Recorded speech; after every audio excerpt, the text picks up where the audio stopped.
बिस्मिल्लाहिर्रहमानिर्रहीम अस्सलाम वालेकुम। आज फिर से मैं कुछ कमाल के टिप्स एंड ट्रिक्स आपके लिए लेके आई हूँ। ये tips and tricks no cost होती हैं, इन पे आपके पैसे नहीं लगते, लेकिन ये टिप्स आपके बहुत सारे कामों को आसान बना देंगी और आपके वक्त और पैसे दोनों की बचत करेंगे और इंशाल्लाह आपको बहुत कुछ नया भी सीखने को मिलेगा। बिना देरी किए फ्रेंड चलते हैं अपनी टिप एंड ट्रिक्स की तरफ। पहली टिप जो मैं आपके साथ शेयर कर रही हूँ, अक्सर हमारे घर में बॉटल्स वगैरह होते हैं और बोतल के सारी ऊपर एक स्टैंड नुमा दिया हुक्स दी होती हैं। तो जब बोतल का यूज़ कर लेते हैं उससे मैंने आपको बहुत सारे ऑर्गेनाइजर बनाना बताया। तो यहाँ पर मेरे पास ये उसका जो ऊपर से हुक थी पकड़ने वाली, ये बच गई थी। आज मैं आपको इसका यूज़ बताने वाली हूँ। इंशाल्लाह ये भी आपके काम में बहुत ज़्यादा आसानी पैदा करेगा।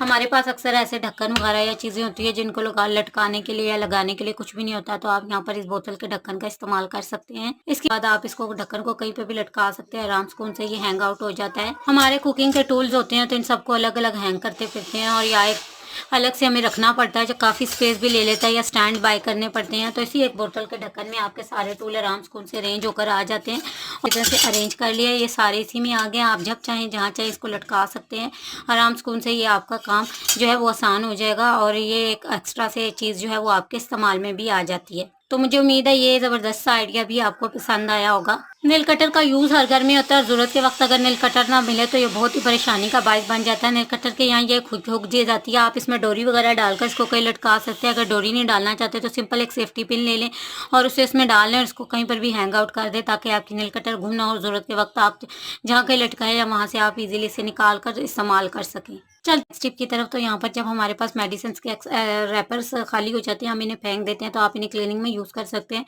घर में या किचन में या बर्तनों में बहुत सारी चीज़ें ऐसी होती हैं जिनकी सफाई जो है हमारे लिए काफ़ी मुश्किल होती है, क्योंकि वहाँ पे हमारा स्पंज जाली कुछ भी नहीं जा रहा होता। तो ऐसी चीज़ों को आप किस तरह से क्लीन कर सकते हैं। यहाँ पर ये मेरी देगची का ढक्कन था, इसको तो सफाई कर लेते हैं, लेकिन ये साइड पे ये देखिए यहाँ से सफाई करना बहुत मुश्किल होता है। यहाँ पर क्योंकि चिकना वगैरह, पानी वगैरह, ऑयल वगैरह जाता है और ये जम जाता है और सख्त सी तह बना लेता है। तो इसको आप बहुत आसानी से इसकी मदद से साफ़ कर सकते हैं। मैंने क्लीनिंग करने के लिए यहाँ पर मैंने बचा हुआ टूथपेस्ट का रैपर ले लिया था और उसे मैंने कट कर लिया। इसके अंदर काफ़ी सारी टूथपेस्ट होती है। शीशे वगैरह इस तरह की चीज़ों को चमकाने के लिए बहुत ज़्यादा अहम होती है। मैंने हल्की हल्की इसके ऊपर रब कर लिया और एजिस पर भी रब कर रही हूँ। इससे हमारा क्लीनिंग का काम बहुत आसान हो जाएगा। ये जो मैल कुचल इसके अंदर जमी हुई है वो भी नहीं साफ़ हो जाएगी और दूसरा ये शीशा भी बहुत अच्छे से नीट एंड क्लीन हो रहा है। आप चाहे यहाँ पर विम का इस्तेमाल कर सकते हैं, जो आप नॉर्मल लिक्विड यूज़ करते हैं उसका इस्तेमाल कर सकते हैं। और ब्रश की मदद से मैं अच्छी तरह से इसको फैला रही हूँ ताकि ये मैल कुचल जो है वो थोड़ी सी सॉफ्ट हो जाए। उसके बाद जो आप नॉर्मल उसके बाद आपने ले लेना है मेडिसिन का खाली पैकेट और उसकी मदद से आप इसके एजिस को इस तरह से रब करते जाएंगे। ये देखिए चिकना सॉफ्ट हो जाता है और ये आराम सुकून से इसके एजिस से निकल जाएगा। ये काम हमारी जाली या स्क्रबर नहीं करते, वहाँ तक ये पहुँच नहीं पाते और ये चिकना इसी तरह से जमा होता रहता है और हमारे बर्तनों को गंदा करता रहता है।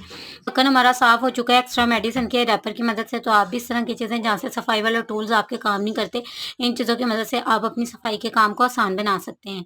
तो मेरी कुछ इस तरह से कि हम सब मुख्तलिफ़ किस्म की चीज़ों का यूज़ कर रहे होते हैं और पैकेट्स वगैरह जो होते हैं वो बाज़ हमें रखने होते हैं। जार में भरने के बाद भी कुछ चीज़ें हमारी पैकेट्स में बच जाती हैं, या इस तरह से हम पैकेट्स का यूज़ जब कर लेते हैं तो उन्हें हमें फ़ोल्ड करना पड़ता है। मुख्तलिफ़ किस्म के पैकेट्स होते हैं। तो मैंने इसके मुतालिक आपके साथ बहुत सारी टिप्स शेयर की हैं। आज भी मैं एक टिप शेयर कर रही हूँ। इन टिप्स का बताने का मकसद सिर्फ ये होता है कि अक्सर हमारा जो हमारे पास नहीं होती तो हम इसकी जगह कोई दूसरी चीज़ यूज़ करके अपने काम को आसान बना सकते हैं। तो यहाँ मैंने एक एक्स्ट्रा पड़ी हुई चूड़ी ली है। इस चूड़ी की मदद से आज हम इस पैकेट को इजीली बंद कर लेंगे। तो ये देखिए चूड़ी की मदद से ये इजीली टाइट भी हो चुका है और बंद भी हो चुका है, पत्ती भी नहीं गिरेगी और ये इजीली हमारा काम भी। सब बहुत सारी हमारी चीज़ें एक्स्ट्रा पड़ी हुई होती हैं और इस तरह से हम यूज़ में ला के उनसे अपने कामों को आसान में। मुझे उम्मीद है ये वाली टिप भी मेरी आपको पसंद आई होगी। नेक्स्ट टिप जो है वो मेरी घी से रिलेटेड है। तो घी का यूज़ तो सुबह मॉर्निंग में हर हाल में होता है, पराठे वगैरह और इस तरह की चीज़ें हम बना रहे होते हैं और हमारी कोशिश होती है कि घी हमारा ज़्यादा दिन तक चले, तो हम इसे फ्रिज में रख देते हैं। अगर फ्रिज में ना रखें तो उससे बाहर भी रखें तो सर्दियों में घी जम जाता है।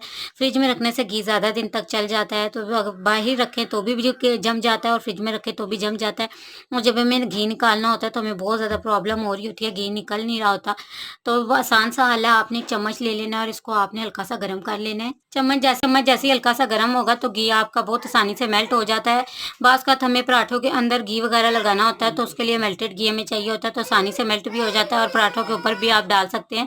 तो मुझे उम्मीद है ये छोटी सी टिप और मामूली मामूली सी टिप है, ये आपके काम आएगी। तो नेक्स्ट टिप कहने को मेरी बहुत मामूली है, लेकिन आपके काम को बहुत आसान बना देगी। हमारे घर में महीने की जब ग्रोसरी होती है या वैसे भी वगैरह के लिए या चावल के लिए इस तरह के तोड़े वगैरह आते रहते हैं, और इन तोड़ों को खोलना हमें बहुत ही मुश्किल लग रहा होता है। या तो हम कैंची ढूंढते हैं या हम छुरी से इसको कट करके इस तोड़े को भी बर्बाद कर देते हैं, धागा अलग से हम ज़ाया करते हैं, और उसके बाद जो है इसको कट करते वक्त भी इसके जो कुछ पार्ट्स हैं, जैसे कि ये बोरी के कुछ हिस्से गिर के ना बीच में गिरते हैं, जो बाद में हमें उठाने पड़ते हैं और काफ़ी परेशानी होती है। तो आज एक ऐसा तरीका बताऊंगी, बहुत आसानी से आप इन बोरी और इन चीज़ों को खोल लेंगे। ना आपको सीजर की ज़रूरत पड़ेगी, ना कैंची की, और ना ही ये बोरी तबाह होगी, ना आपने करना कुछ नहीं है। देखिए इसके दोनों तरफ धागा दिया हुआ होता है, एक तरफ ये लंबा वाला धागा है कुछ इस तरह से, और एक तरफ ये वाला धागा है।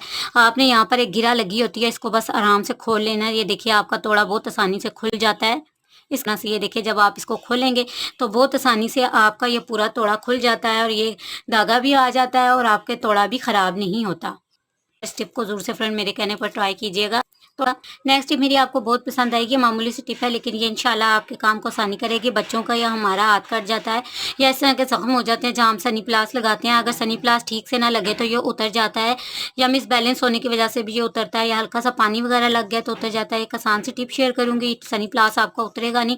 आप जैसे मर्जी से सनी प्लास को लगाएं, सनी प्लास आराम सुकून से आपका वहाँ पर लगा रहेगा। आपके साथ शेयर करूँगी, आपने सीजर लेनी है और सीजर की मदद से ये देखिए सनी प्लास के दोनों तरफ से आपने कट लगा लेना है।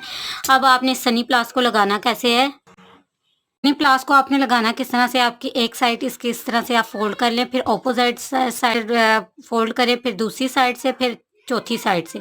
तो इस तरह से ये देखिए सनी प्लास जो है ट्विस्ट करके जब आप लगाएंगे तो आपका सनी प्लास जो है वो ज़्यादा देर तक रहेगा, पानी लगेगा तब भी नहीं खुलेगा, और जो बच्चे बार बार छेड़खानी करके सनी प्लास को लूज़ करते हैं वो भी नहीं होगा।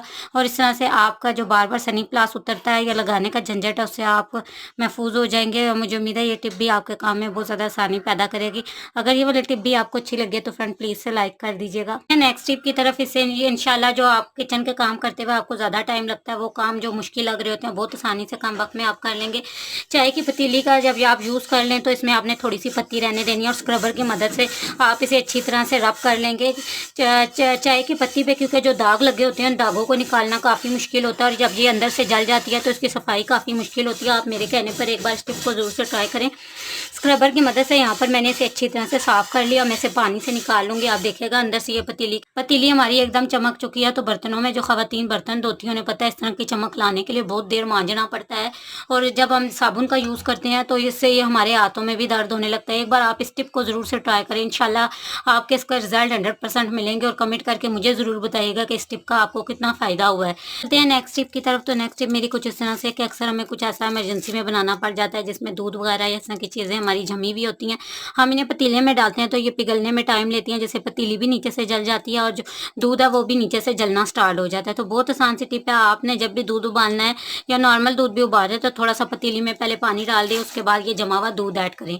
तो जब भी आप दूध या कोई चीज़ इसमें डालकर ऐड करेंगे तो ये नीचे से चिपकेगा भी नहीं, और उसको मेल्ट होने का भी टाइम मिल जाएगा। जो मैं आपके साथ शेयर कर रही हूँ इंशाल्लाह ये आपके काम में बहुत आसानी पैदा करेगी और माओं की मुश्किलात को हल करेगी। 2 कप दूध तो मैंने गर्म करने के लिए चढ़ाया है, 1 सब्ज़ इलायची ली है मैंने दूध में ऐड कर दिया, क्योंकि दूध जो है ये खुला वाला था और खुले दूध से अक्सर स्मेल आती है।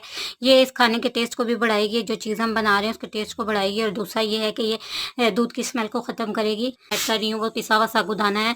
हमारे बच्चों में कैल्शियम की कमी बहुत ज़्यादा होने लगी है, छोटे बच्चों में ये चीज़ बहुत देखने में आ रही है। साथ साथ आपने इसे हिलाते रहना है। इस कमी को पूरा करने के लिए बच्चों को मुख्तलिफ किस्म के सप्लीमेंट का यूज़ करवाया जा रहा है, जो कि बिल्कुल भी ठीक नहीं है। इस तरह की नेचुरल चीज़ों से हम बच्चों में कैल्शियम में होने वाली कमी को भी पूरा कर सकते हैं और उनके लिए एक हेल्थी मील भी तैयार कर सकते हैं। मैंने थोड़ी सी सूजी ऐड किया, अगर आपके पास दलिया तो दलिया भी आप पीस के ऐड कीजिएगा, क्योंकि जो मैं मील बना रही हूँ ज़रूरत के मुताबिक मैंने इसमें चीनी भी ऐड कर दिया। मैं अच्छी तरह से इसको मिक्स कर लूँगी, और आपने अब इसे इतना पकाना है हल्के आंच पर कि ये थोड़ा गाढ़ा सा हो जाए। सूजी, साबूदाना और जो हमने यहाँ पर चीज़ें ऐड की हैं वो अच्छे से पक जाए, थोड़ा सा गाढ़ा हो जाए। इसकी थिकनेस आपने इतनी रखनी है जितनी आपके बच्चे पसंद कर दे और इजीली खा लें। यहाँ पे साबूदाना हमारा बनके रेडी हो चुका है, तो आप इसे ज़रूर से बनाएं, अपने बच्चों को दें। आपने थोड़ा इसको पतला ही रखना है, ठंडा होने के बाद भी ये गाढ़ा और थिक सा हो जाएगा। मैंने छोटे बच्चे के लिए बनाया तो इसलिए थोड़ा पतला रखा है, क्योंकि ठंडा होने के बाद ये गाढ़ा सा हो जाएगा। बच्चों में जो कैल्शियम की कमी है उसको ये दूर करता है। हज़ारों पैसे आप कैल्शियम की मेडिसिन पर खर्च करने की बजाय इस सस्ती सी चीज़ पर कर ले, इससे आपके बच्चों के लिए एक हेल्दी मील भी बन जाता है, और हर माँ को ये खुशी भी होती है कि उसने अपने हाथों से कुछ हेल्थी अपने बच्चों के लिए बनाया है।